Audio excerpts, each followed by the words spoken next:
Oh, lovely. So, homework's Unit 6, Newton's Laws, 6.2.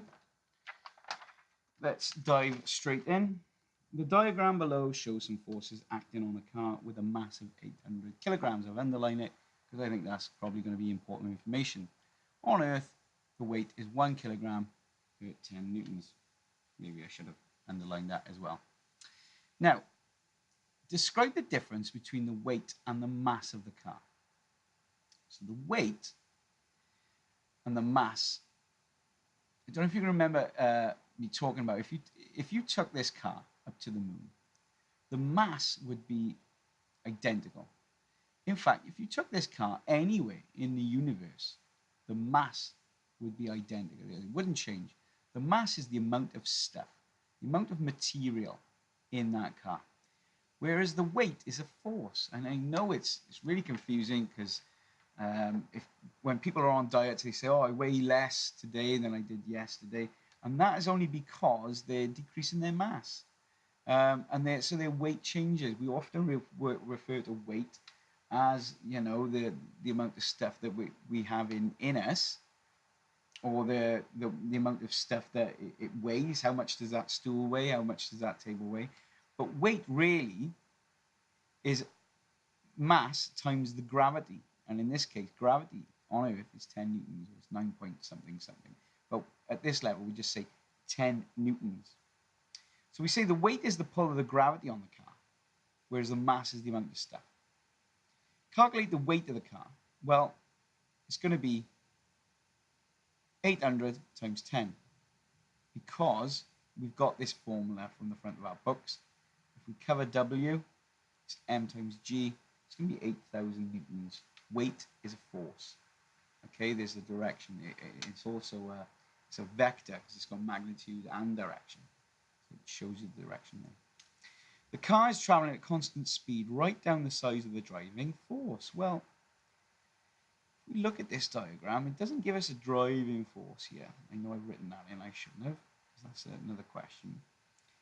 But the total, if it's at a constant speed and the drag is 300 newtons, then Newton's first law states if a body is in uniform motion or at standstill, then the forces are balanced. So you see by the size of these arrows there that this should be 3,000 newtons itself. The arrow is the same size. It's in uniform motion. It's not accelerating. Therefore, the force is balanced. It's just going to be 3,000 newtons.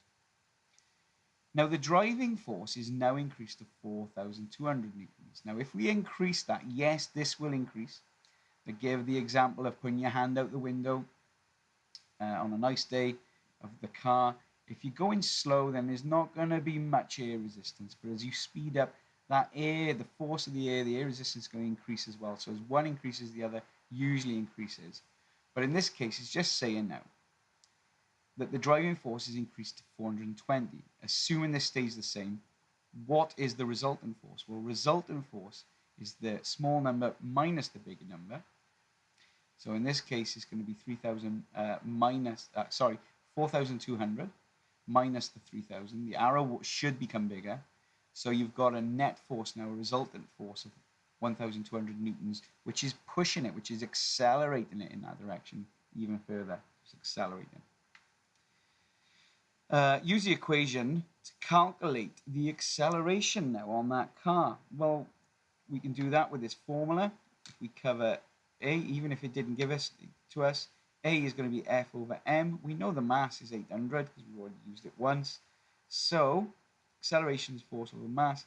It's going to be 1,200 now, resultant force, over 800. It's going to be giving us 1.5 meters squared per second squared acceleration on that car when it starts to increase. Explain why the car will eventually reach a new higher constant speed when the driving force is increased to 4,200 newtons. Well, I've just kind of talked about that. As you increase one, the other needs to increase till it comes to a terminal velocity or terminal speed. Horizontal forces become balanced. Therefore, air resistance is gonna get increased as when you stop accelerating. It's gonna match that force.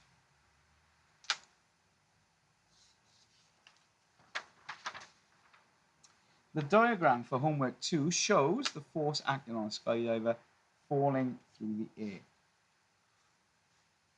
As a skydiver jumps from an airplane and falls, his motion will depend on two forces in the diagram. We've got air resistance and weight. Draw one line from each statement in A to the correct one in B. So you've got to do all of these. You might not use all of these. So the forces are equal. That is when the skydiver falls at a constant speed. So he's not accelerating, he's not moving upwards, he's not stopped. So the forces are equal when the skydiver falls at a constant speed.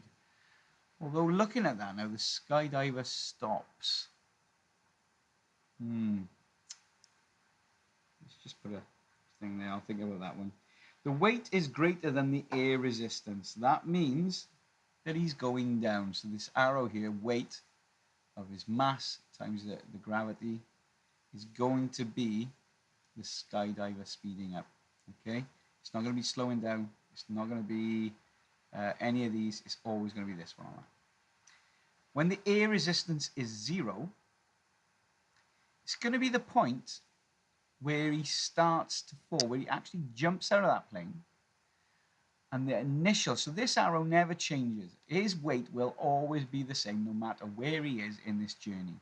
But if he's standing ready, so even though the forces might be unbalanced horizontally, his forces are balanced at that point, which brings me back to this: the skydiver stops, because you know when he hits the ground, the forces will be balanced eventually again. Although I'm not sure what it means by the skydiver stops there. But anyway, back in terms to this one, air resistance is 0. When he first jumps out, that arrow is going to be massively different to the arrow. And even, I'm always thinking that there's going to be a little bit of air resistance, but there is going to be a split second whereby there's no air resistance. So air resistance is 0 because that force is going to take him down. So that's that one. The skydiver stops, not too sure on that. I mean, you could be forgiven to say the forces are equal there. But when the skydiver falls at constant speed is the main answer. After jumping from an airplane, the skydiver falling velocity increases from 0 to 30. Use equation page 2. So we've got an initial velocity and a final velocity. So there we are. I've written them in. Initial was 0. Final is 30. It takes 6 seconds. What's the acceleration? So I've just covered A. It's going to be V minus U over T. 30 over 6 gives me 5 meters per second squared. Explain what happens to the motion of the skydiver after the parachute is opened. Well, initially, the air resistance force going upwards is going to be massive because it decelerates massively and then comes back to a terminal speed. So it's going to slow down. So for 2 marks. Air resistance is going to increase. It's going to be more than the weight. Okay? When he first opens, after he opens the parachute, the air resistance is going to be more than the weight, and that enables him to slow down.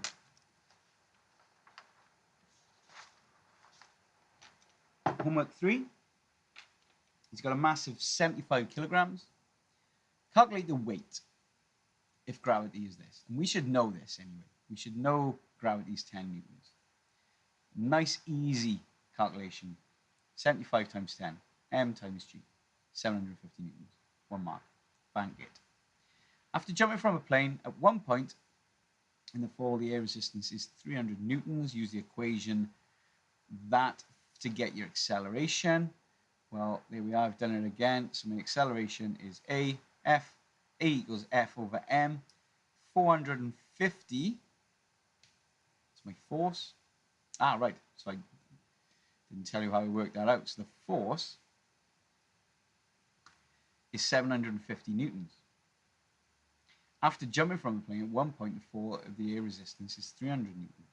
So the air resistance going up is 300 newtons, which is counteracting the force, of the weight, which is 750 newtons. So I need to minus the 300 from 750 to get me my 450 newtons. That's your resultant force, because it's moving in that direction. My mass was 75, therefore 450, my force, over mass, which is 75, is going to give me 6 meters per second squared. Explain in terms of forces why after jumping from a plane, a skydiver reaches a terminal speed. They love skydivers in these types of questions. So there's two forces acting on the skydiver, really. We're ignoring horizontal force, because yes, there may be a bit of wind and this, that, and the other, but these are the two they're after: air resistance and weight. Forces are acting on the skydiver. There are two forces: weight and air resistance. You're going to get some marks of it. The weight remains constant throughout the fall. You can never change his mass. The only way you can change that gravity is by taking to another planet. So it's always going to be, let's just call it 750. It's always going to be 750. Air resistance will increase as the speed increases. So at first it's a small arrow, and then it gradually gets bigger and bigger and bigger, and it can't go any bigger while he hasn't got a parachute on. He will reach a speed that is terminal. That he can't, this force is equal to this force, therefore he cannot get any, he can't accelerate. Yes, he's still moving.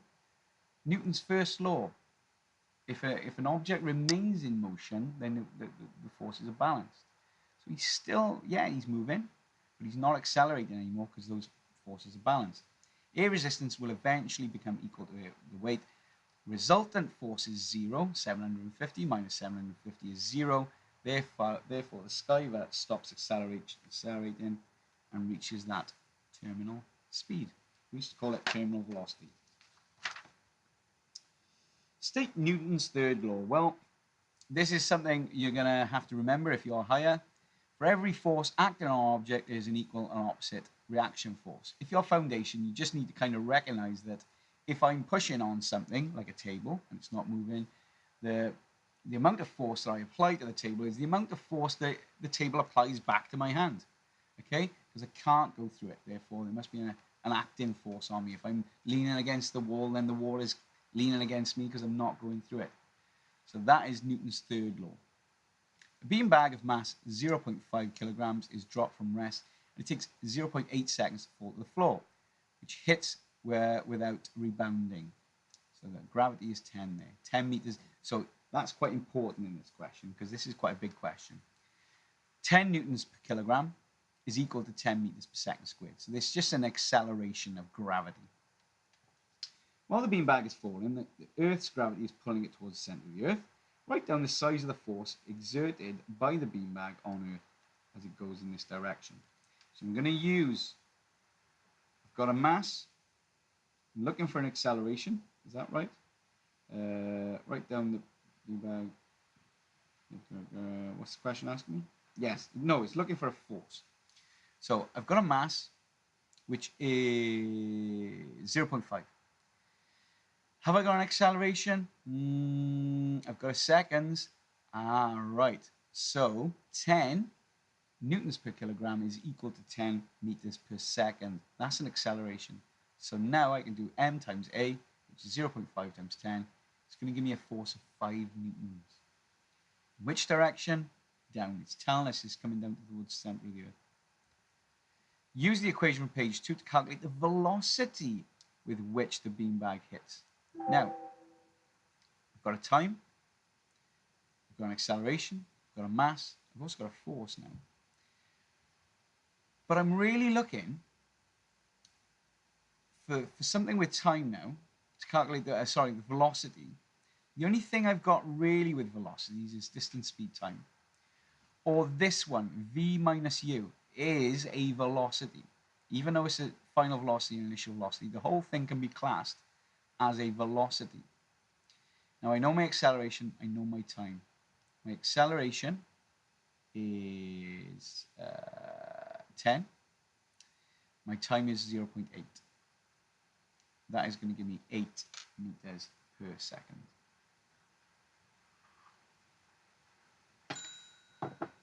Why couldn't I use distance, speed, time? Because I don't really have a speed. I've got an acceleration, but I haven't really got a speed. So I needed to use this one. The beanbag is stopped in 0.2 seconds. So instead of 0.8 seconds this time, 0.2 seconds. Use the equation from page 2 to answer your question. So we know that it's got a velocity now of 8 meters per second, because we worked it out from there. It stopped in 0.2 seconds. It wants to know the resultant force now exerted to stop the beanbag. Remember, if it's falling and I catch it and stop it falling, then the force applied to that is got to be equal to the force coming down. So I can just apply, so I can work out the force coming down, and that'll be the same as the force needed to stop it. So my overall velocity, v minus u, is 8 meters per second overall, because we just worked it out there as a whole thing. My acceleration, I don't know. My time, I do, it's 0.2. So it's going to be 8 over 0.2, which gives me 40 meters per second square. Now I've got an acceleration which I can use in this formula. So my acceleration, I know my mass, I don't know my force. So 0.5 is my mass, acceleration is 40 meters per second, I just worked out there. And then I do the equation, it comes to 20 newtons. Okay, big question there for 3 marks in my opinion. But if you can work that out, then you do know this subject.